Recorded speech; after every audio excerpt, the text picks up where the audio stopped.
کہ کوئی دشمن راستہ روک دے یا کوئی مرض لاحق ہو جائے یا وہ راستہ بھٹک جائے تو محرم کو جو جانور میسر ہوگا یعنی اونٹ یا گائے کا 7واں حصہ یا ایک بکری اسے ذبح کرے گا اور بال منڈوا کر حلال ہو جائے گا۔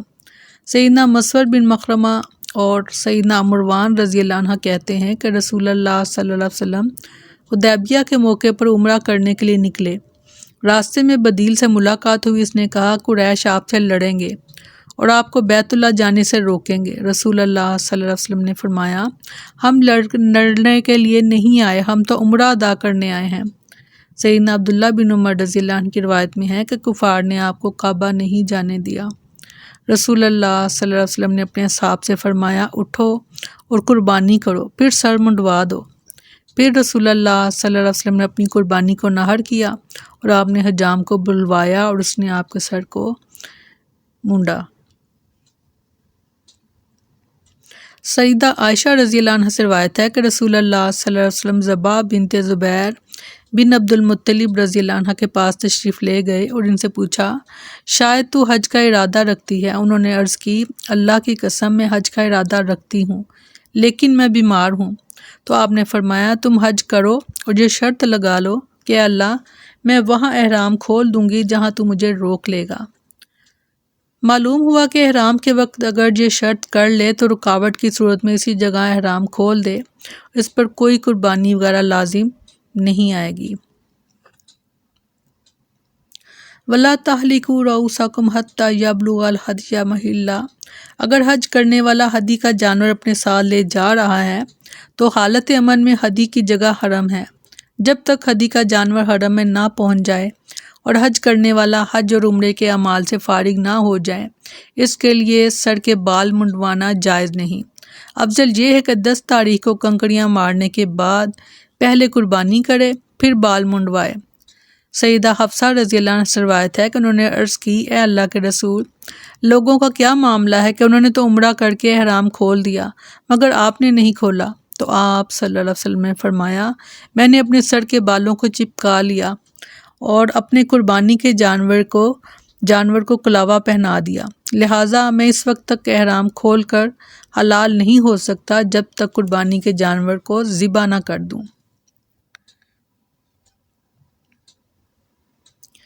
سیدنا ابو ہریرہ رضی اللہ عنہ بیان کرتے ہیں کہ رسول اللہ صلی اللہ علیہ وسلم نے دعا کی اے اللہ سر منڈوانے والوں کی مغفرت فرما۔ لوگوں نے کہا اے اللہ کے رسول اور بال چھوٹے کروانے والوں کے لیے؟ آپ نے فرمایا اے اللہ سر منڈوانے والوں کی مغفرت فرما۔ لوگوں نے کہا اے اللہ کے رسول اور بال چھوٹے کروانے والوں کے لیے؟ آپ نے فرمایا اے اللہ سر منڈوانے والوں کی مغفرت فرما۔ لوگوں نے کہا اور بال چھوٹے کروانے والوں کے لیے؟ آپ صلی اللہ علیہ وسلم نے فرمایا سر منڈوانے والوں کے لیے 3 مرتبہ دعا کی، پھر فرمایا اور بال چھوٹے کروانے والوں کے لیے بھی مغفرت فرما، یعنی سر منڈوانے والوں کے لیے خاص طور پر دعا کی گئی۔ فَمَن تَمَتَّعَ بِالْعُمْرَةِ إِلَى الْحَجِّ، اگر محرم کو راستے میں کوئی رکاوٹ پیش نہ آئے اور وہ حرم میں پہنچ جائے اور عمرہ کر کے حلال ہو جائے، پھر 8 تاریخ کو یا اس سے پہلے حج کا احرام باندھے تو اس پر قربانی واجب ہے۔ اسے حج تمتع کہتے ہیں۔ سیدنا عمران بن حسین رضی اللہ عنہ بیان کرتے ہیں کہ ہم نے رسول اللہ صلی اللہ علیہ وسلم کے زمانے میں حج تمتع کیا ہے حالانکہ قرآن نازل ہو رہا تھا۔ سیدنا جابر رضی اللہ عنہ بیان کرتے ہیں کہ رسول اللہ صلی اللہ علیہ وسلم نے فرمایا کعبے کا طواف اور صفا اور مروہ کے درمیان سعی کر کے احرام اتار دو اور بال چھوٹے کروا لو، پھر تم احرام کی پابندیوں سے آزاد ہو یہاں تک کہ جب ذی الحجہ کی 8ویں تاریخ ہو پھر حج کا احرام باندھو۔ اگر میں قربانی کا جانور ساتھ نہ لاتا تو میں بھی وہی کرتا جس کا تم کو حکم دیا ہے، لیکن اس صورت میں احرام نہیں اتار سکتا جب تک قربانی اپنے مقام پر پہنچ کر ذبح نہ ہو جائے۔ یہ سن کر صحابہ نے حکم کی تعمیل کی۔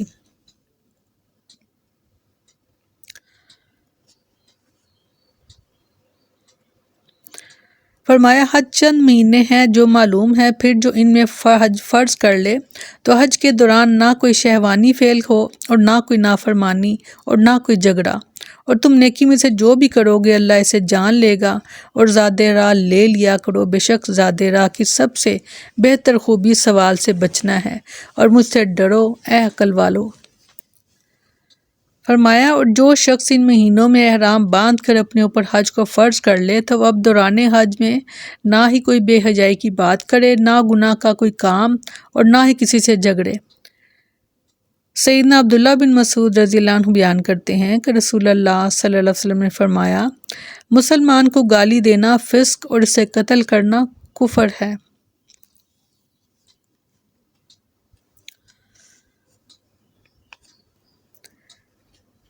سیدنا ابو ہریرہ رضی اللہ عنہ بیان کرتے ہیں کہ رسول اللہ صلی اللہ علیہ وسلم نے فرمایا، جو شخص اللہ کے لیے حج کرے پھر نہ تو عورتوں سے کوئی بری باتیں کرے اور نہ ہی کوئی گناہ کا کام کرے تو وہ گناہوں سے پاک ہو کر لوٹتا ہے، گویا اس طرح کے جس دن کی اس کی ماں نے اس کو جنم دیا تھا۔ سیدنا ابو ہریرہ رضی اللہ عنہ بیان کرتے ہیں کہ رسول اللہ صلی اللہ علیہ وسلم نے فرمایا، سے پوچھا گیا کہ کون سا عمل سب سے بہتر ہے؟ رسول اللہ صلی اللہ علیہ وسلم نے فرمایا، اللہ اور اس کے رسول پر ایمان لانا۔ پوچھا گیا اس کے بعد کون سا عمل افضل ہے؟ فرمایا، اللہ کے راستے میں جہاد کرنا۔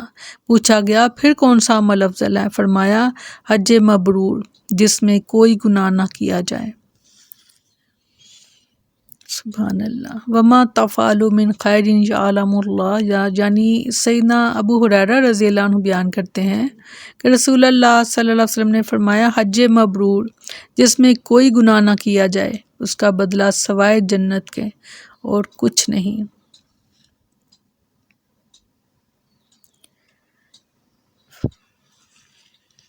فرمایا، تم پر کوئی گناہ نہیں کہ اپنے رب کا کوئی فضل تلاش کرو، پھر جب تم عرفات سے واپس آؤ تو مشعر حرام کے پاس اللہ کو یاد کرو اور اس کو اس طرح یاد کرو جیسے اس نے تمہیں ہدایت دی، اور بلا شبہ اس سے پہلے تم نہ جانتے تھے۔ اللہ تعالیٰ نے حج کے لیے جب زاد راہ لے کر چلنے کی نصیحت کی اور اس کے بعد تقوی کا حکم دیا تو اس بات کی بھی خبر دی کہ موسم حج میں تجارت کرنے میں کوئی حرج نہیں، اور ایسا کرنا تقوی کے خلاف نہیں، جیسا کہ زمانہ جاہلیت میں لوگ سمجھتے تھے کہ حج کے دوران تجارت کرنا اچھی بات نہیں۔ سیدنا عبداللہ بن عباس رضی اللہ عنہ سے روایت ہے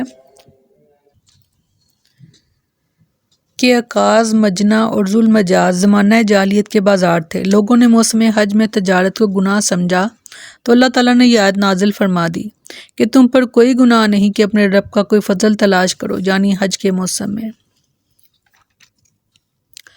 فَإِذَا أَفَضْتُم مِّنْ عَرَفَاتٍ فَاذْكُرُوا اللَّهَ عِندَ الْمَشْعَرِ الْحَرَامِ۔ 9 ذی الحجہ کو زوال آفتاب سے غروب شمس تک میدان عرفات میں وقوف حج کا ایک اہم رکن ہے۔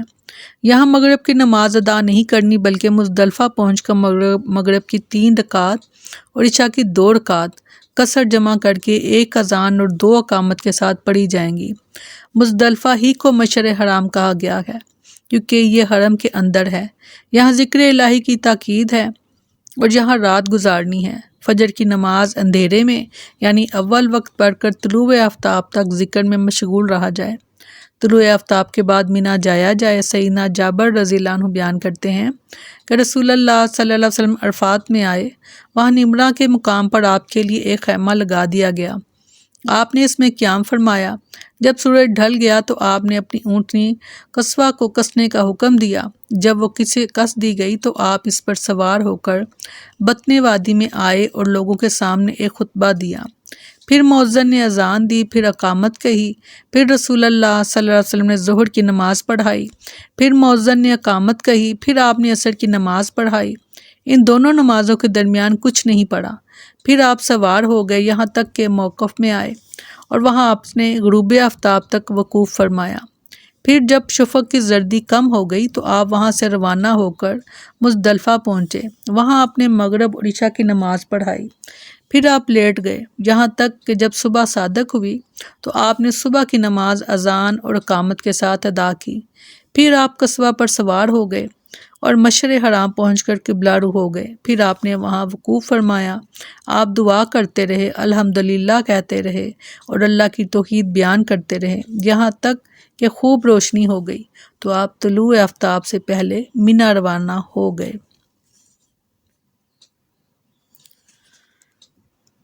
سبحان اللہ۔ سیدنا عروہ رضی اللہ عنہ بیان کرتے ہیں کہ سیدنا اسامہ بن زید رضی اللہ عنہ سے سوال کیا گیا کہ واپسی کے وقت رسول اللہ صلی اللہ علیہ وسلم کس طرح چل رہے تھے؟ انہوں نے جواب دیا کہ آپ سبق رام تھے، اور جب آپ کھلی جگہ پاتے تو اپنی سواری کی رفتار اور بھی تیز کر دیتے۔ سبحان اللہ۔ بہت خوبصورت آیات، بہت خوبصورت آیات۔ سبحانک اللہم و بحمدک نشہد ان لا الہ الا انت نستغفرک و نتوب الیک۔ سبحان ربک رب العزۃ عما یصفون وسلام علی المرسلین والحمد للہ رب العالمین۔ السلام علیکم ورحمۃ اللہ وبرکاتہ۔